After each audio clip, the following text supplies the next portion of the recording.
I am here because the crisis in Idlib, that the world needs to pay attention, open its eyes.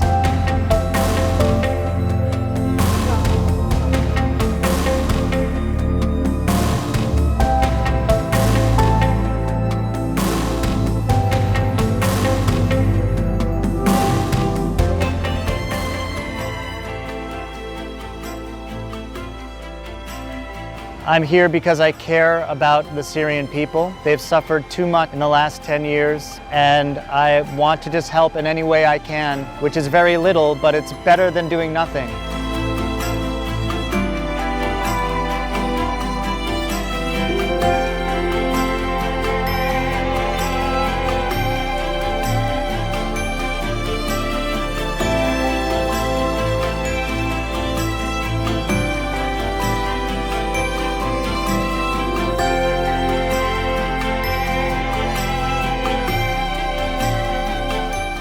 I heard many stories from families, and a lot of them feel like the world forgot them. They are not forgotten. And so I will go back to the United States and I will tell my government, I will tell my friends about their stories.